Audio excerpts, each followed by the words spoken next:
Good morning. Welcome to Transforming Soul Walks. I just have to say, I've longed for this day so much. I've sort of lived my life a little bit backwards, and so I recently just took my license, last week actually. And there is this woods outside Malmö that I just love to go and hike, but there are no buses really out here.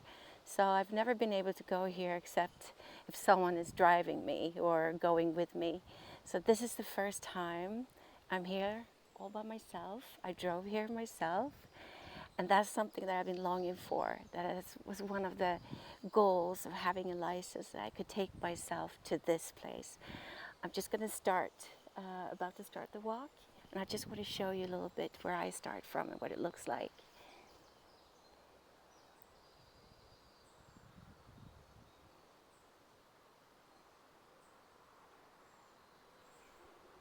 I mean, isn't it beautiful? I absolutely love it here. Yes, I share it with other people, but that's fine. I don't mind. And because in Malmö we don't have hills, it's kind of flat. But out here there are hills, and I love walking in the hills. It's one of the best things I know. I've sort of let myself go this past 10 years, and my stamina is not the best. It's not what it used to be, and sometimes I get out of breath, but that's all right. It will come back. I'm just so happy that I can be out here now, and I don't need someone else to take me out here. I can drive out here myself now, and it's so wonderful. At one point, I actually thought I was never going to get a license. I mean, when you live in a big city, you don't really need a driver's license. There are buses, there are trains, there are like everything you need.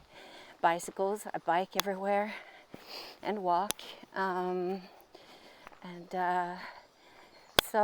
But you know, it's such a freedom. You know, I've the week before I took my driving test, I could sort of feel that tingling feeling that, oh my God, so many new doors will open, and it would be a different kind of freedom for me to be able to do things, not have to ask people for a ride or wait till Ian comes home and all that.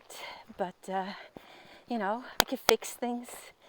I don't need to wait till he comes home and he's tired after work, and I'm like, all right, now we're gonna go here and now we're gonna go there. So I can fix things myself now, and I love that. I love that independence. Yeah. And the thing with this woods, it's like they change. You saw where I started from, and this is what it looks like now.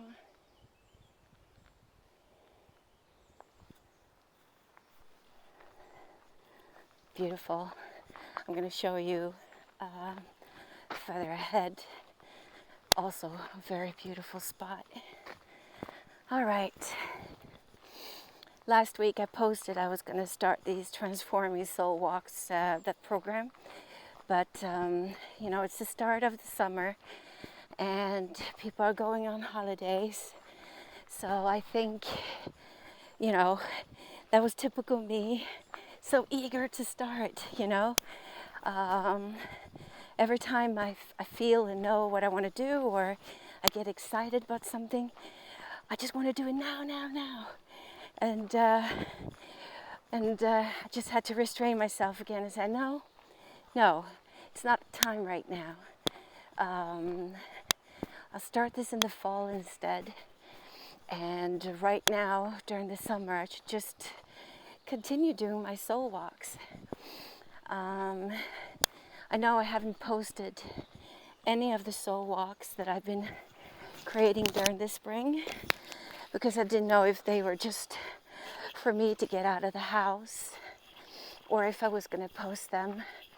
And it's yeah, but now when I know what I want to do and create, so that's going to be part of next week.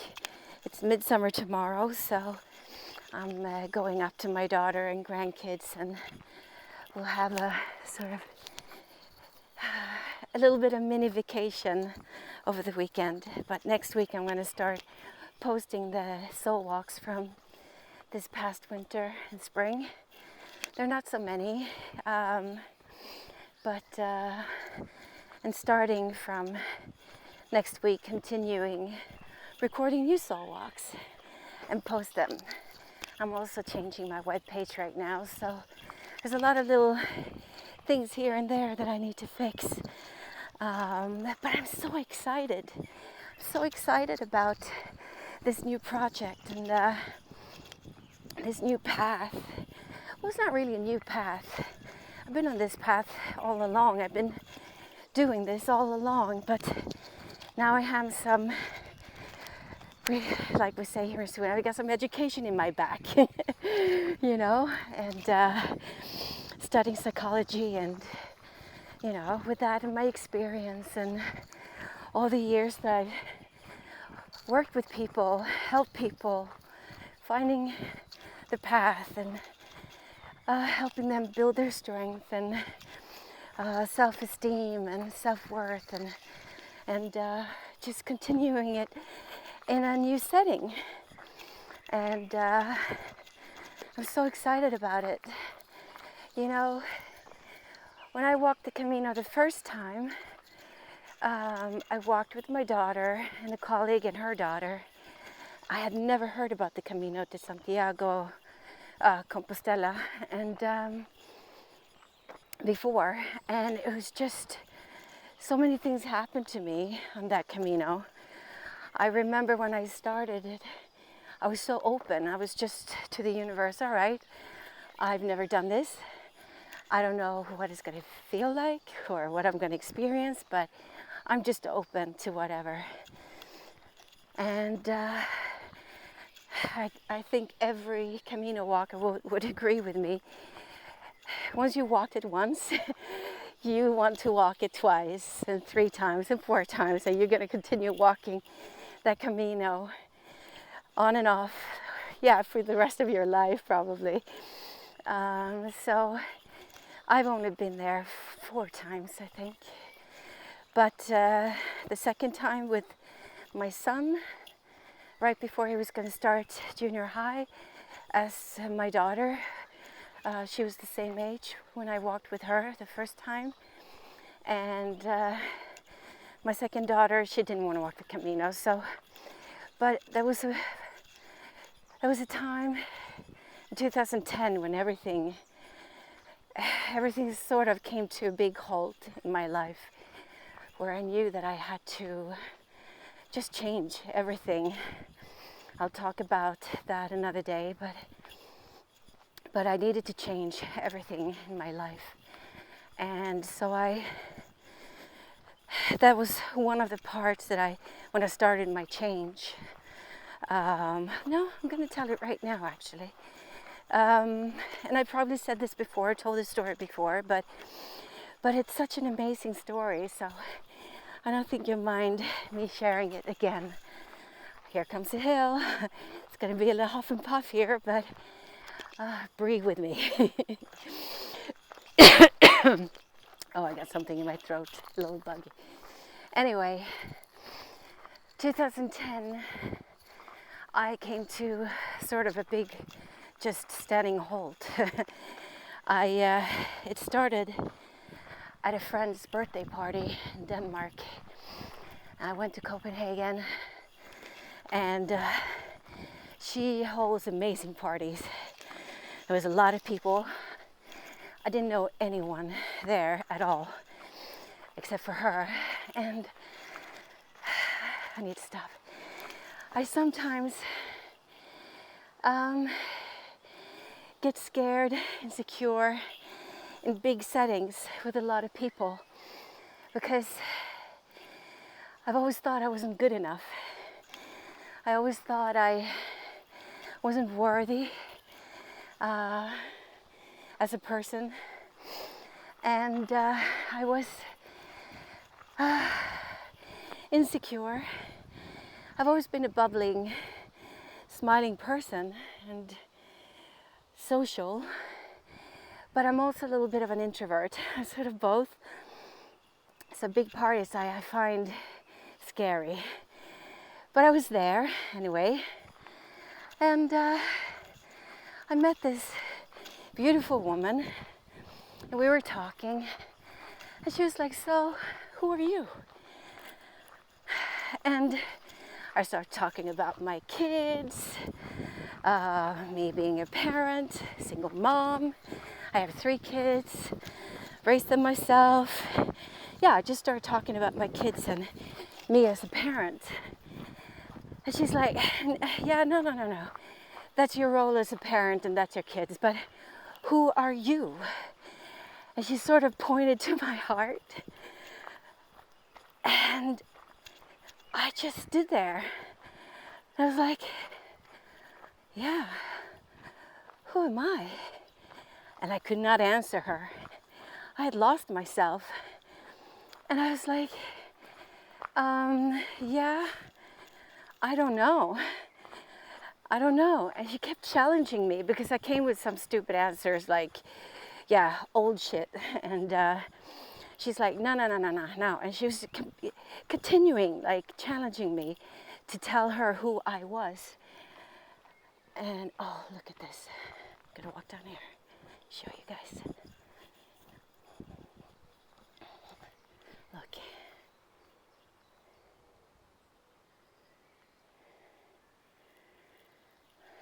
It's beautiful.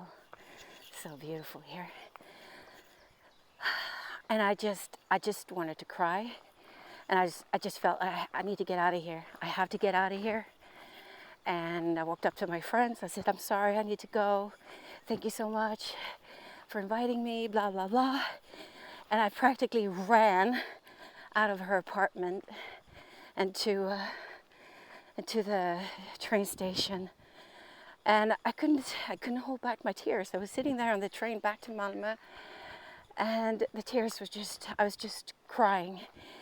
I was like, I did not know who I was. I totally lost myself. For me, I just went into the whole mama, because I wanted to be the parent that I didn't have. And so I did what my parents did, but the other way around. My parents, when I grew up, they were so focused on themselves, so they forgot to be the parent that a child needs, that I needed. And I was so scared to do that to my kids, so I was just the parent, and forgot everything else and lost everything else, and so there I was. I came home in the middle of the night, and I couldn't sleep. I just felt like a complete empty space. And I knew I had to figure out who I was. Not only for me, but my kids were getting old. A few years later, they were gonna move away from home. And I realized if I don't know who I am before they leave the house, the nest, I'm gonna do stupid things, or I'm gonna get into a huge crisis. And oh baby, look at this. Look at this.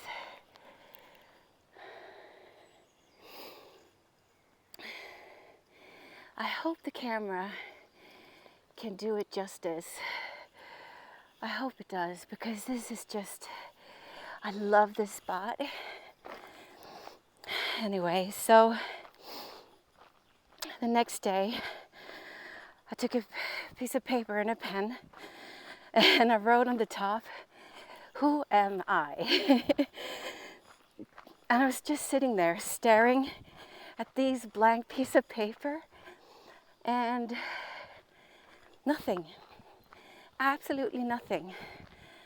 And I'm like, okay, so how can I figure out who I am? So I took another piece of paper and I wrote down, what do I like? What do I love? So I started writing down, I love singing, I love painting, I love cooking. What else did I write? Writing. I love writing. I always, ever since I was a little girl, sort of thought I was going to be a writer when I grow up. What else did I write? Most of the things were a lot of creative things because I'm a super creative person in all aspects. Walking, I think I wrote down that as well, walking. And so there, I had that at least. And so I was like, okay, this is part of me, even though maybe it doesn't really describe who I am, but it sort of does anyway, because so I started to write I am in front of them. I am a singer. I am a writer. I am a painter. I am an artist. I'm a cook. I'm a walker. And when I did that, I started to sense a feeling in me, even if it didn't connect totally, but something started to happen. And then the third thing I wrote on a new piece of paper, I wrote down what am I good at? What does people think I'm good at? Something like that. I don't remember exactly. And I was trying to think, what does people say about me? You know, compliments. Not the negative shit, because that's not going to help you at all, but just the positive shit, so to speak. So I started thinking, what does people tell me that I'm really good at, or what they like about me? And I started writing again. And at the time, we were doing a documentary. And I had heard from the producer and the director that I had a natural talent for directing and working with film. So I wrote that, and I wrote down that I was a good listener, that I was wise, kind, always there. If you ever needed help with anything, but especially your mental or soul things, I was the one to go to. I was genuine. What else? What is that word in English? In Swedish it's called lyhörd. And it means that you can sort of hear behind the words. You can sense behind the words or behind the facade.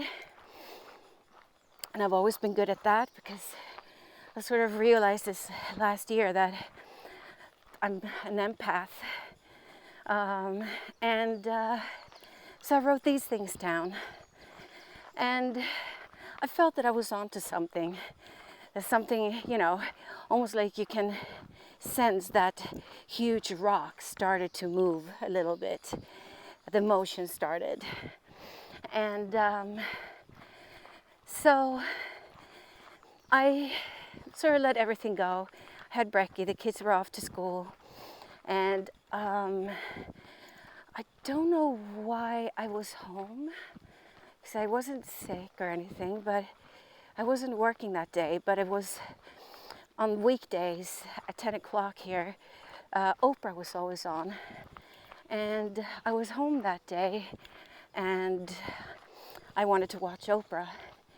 So I turned the TV on, show started, and she was visiting Tom Cruise and his ex-wife, I think her name is Kate, up in their sort of winter home, somewhere up north. I can't remember now where it was, but she was there at their cabin, castle cabin, and he was giving Oprah a tour, showing her around, and he came to this bookshelf with all the screenplays from all the movies that he's made, and he pulled one out, started showing her, you know, all the little notes in the screenplay.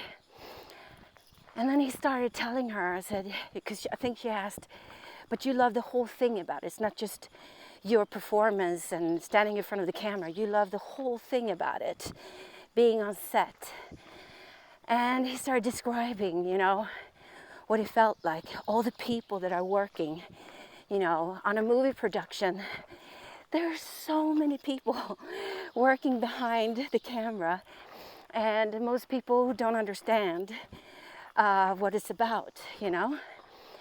But I did, because when I was 15, I met a director.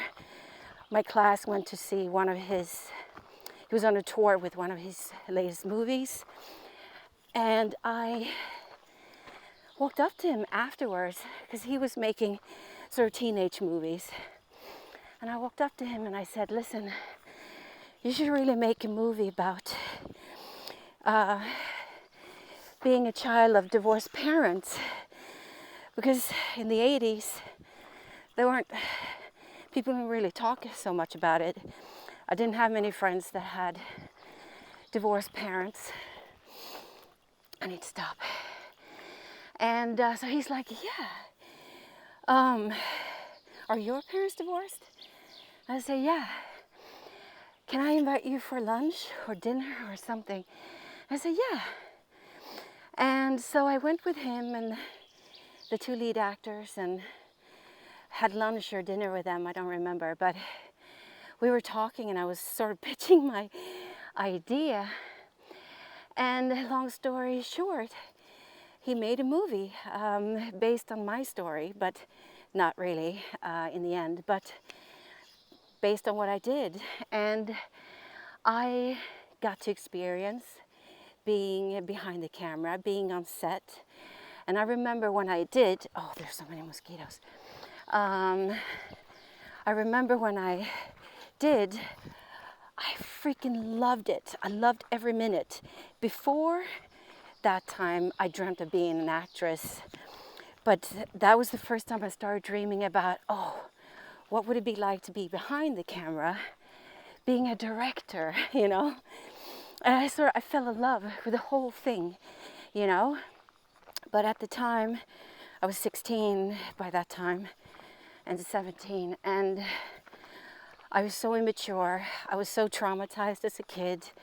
I was just a lost kid. I didn't have any control or guidance within me. I was just like, whoa, all over the place. I just wanted to live, experience everything like in high speed. So, but then and there, listening to Tom Cruise, and I knew exactly what he was talking about. And I felt these butterflies. Oh, I forgot to tell you one thing. No, this was like a day or two later, because I rented, back then you rented a movie on DVD, and I rented a movie, the movie P.S. I Love You, and fell in love with that movie. It's going to be a little bit of a spoiler alert here, but anyway, and the whole storyline is this woman losing her husband, and before then she was trying all kinds of things, like different kind of works. She was trying to find herself, trying to find her career, like she was so lost. And when he died, she became even more lost. But he had recorded messages, written letters and stuff. and that he was sending to her now and then, and she had to follow whatever he said. So it would lead her to figure out who she was. And she loved shoes, you know. So in the end, I'm telling you, it's a spoiler alert. So in the end, she realized that she was going to be a shoe designer. And by the end of the movie, I was sitting there in my bed and crying. I was like, I want to find my shoe. What is my shoe? You know, I was crying. And so back to Tom Cruise. So sitting there, listening to him, talking about what it feels like being on set. And I knew exactly what he was talking about. And I started feeling this fluttery in my belly, in my heart. And I've learned when I feel those sort of buttery, fluttery feelings inside of me, I know that I'm on the right track. I know that the universe is trying to lead me somewhere, show me something. And I just like, oh shit, that's right. That's my fucking shoe. I'm gonna be a director. I'm gonna work in movies. And so there I was. I pulled out all the piece of papers that I've been writing on, and I started writing. Who am I gonna be? What am I gonna do? And I started writing down things that I love to do, and I could see myself as a profession. I had already started being a public speaker for the LGBTQI plus community and trans community. So I wrote that first, actually. Continue to be a public speaker and educator. And then I wrote down a writer. I had so many started out books. I had so many books that I had started writing. And then I wrote down screenwriter and director. And so then the next step was, so how can I make this happen? Just because you see, you know, you feel, is not gonna like, all right, drop it down like that. You know, it's not someone's gonna knock on my door and say, hey, I heard that you want to be a director. I heard you want to be a screenwriter. Do you want to work on our film? You know? So you need to make it happen. And it's already there for you, of course, but you need to start the process. And so I started to write down what I needed to do in order to reach my goals.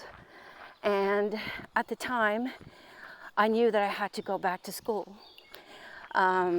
Since I became a mother at a very young age, I sort of, I didn't really have a career goal at the moment when I had kids. I was so lost at the time.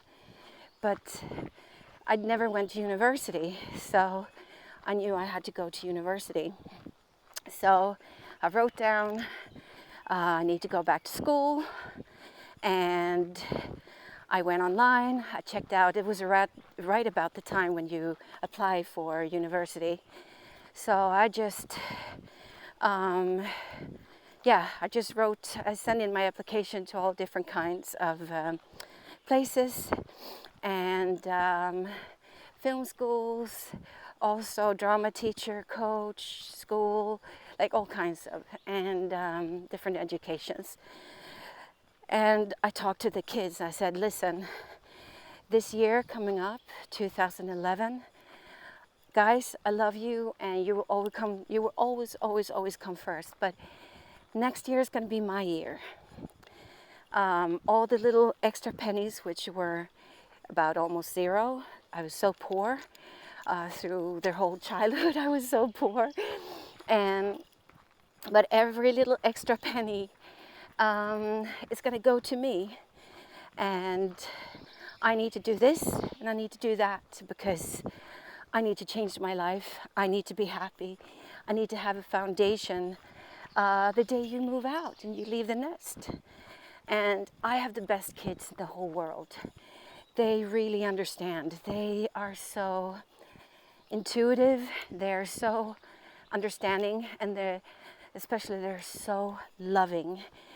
Oh my God, they're just so wonderful. And they said, yeah. And I said, it might even have to come to the point that we need to rent out one of our rooms if I can't make ends meet. And they're like, yes, sure, absolutely.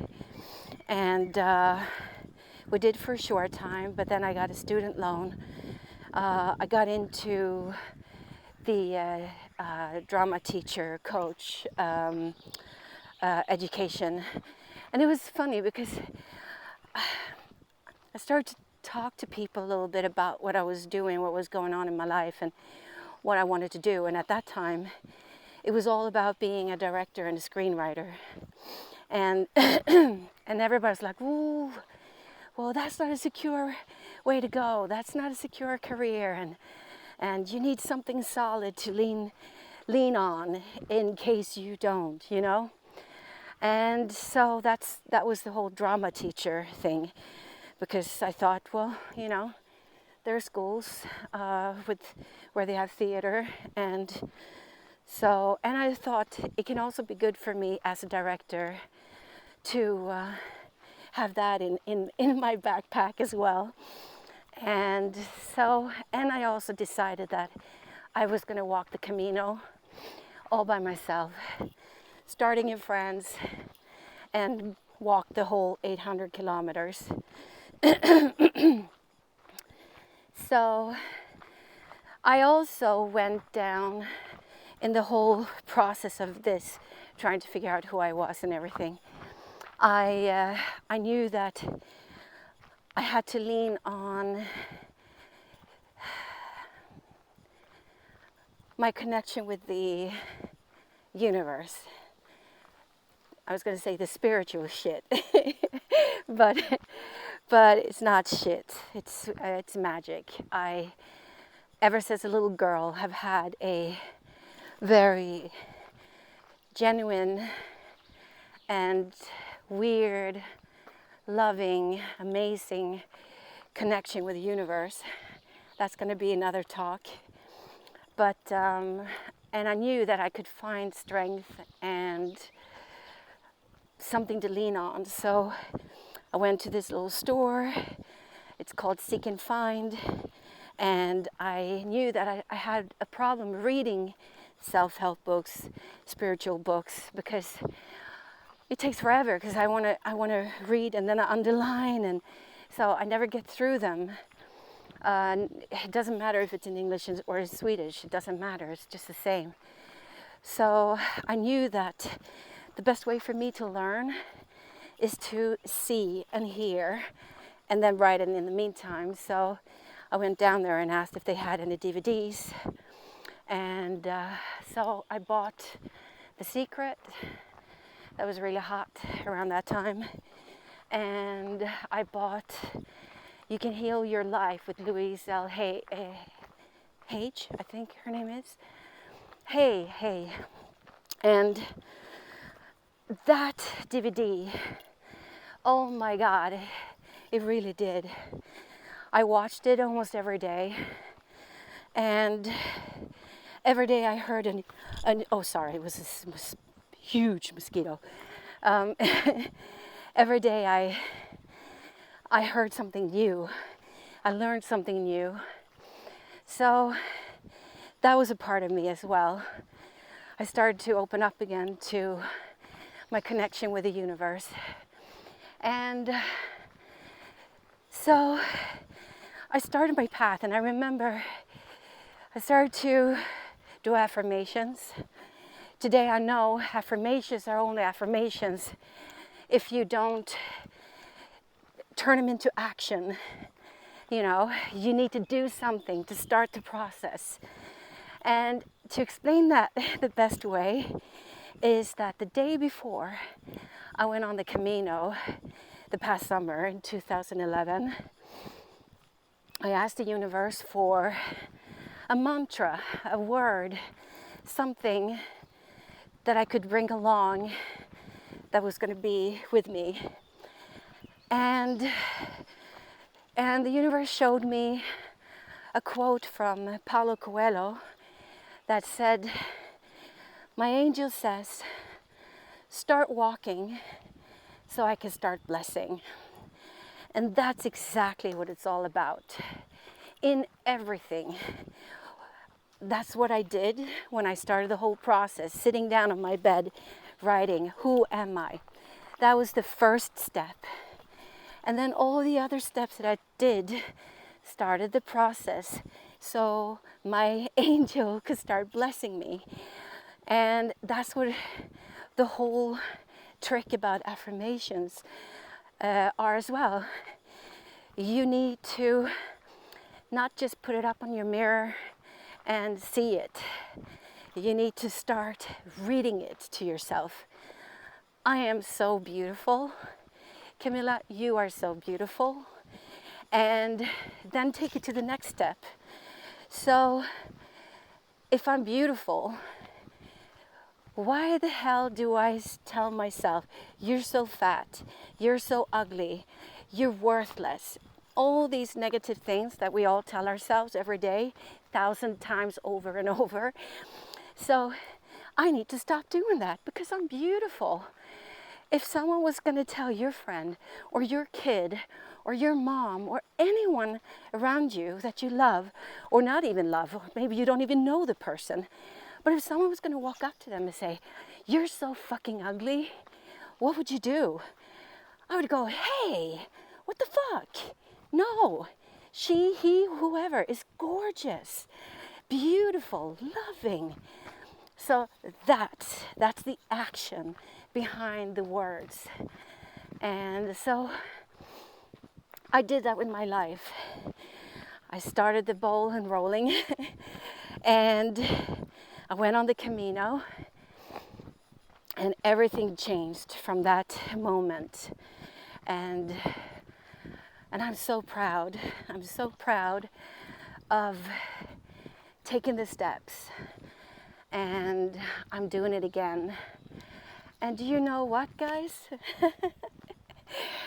I've come back to where I started. I see the hill in front of me. So I guess this was the soul walk for today. Telling how everything started for me. And so tomorrow I'm gonna take you through stuff that I learned on the Camino, the tools that was given to me, and no, not given to me, I'm gonna say that was just showed to me. I already had the tools.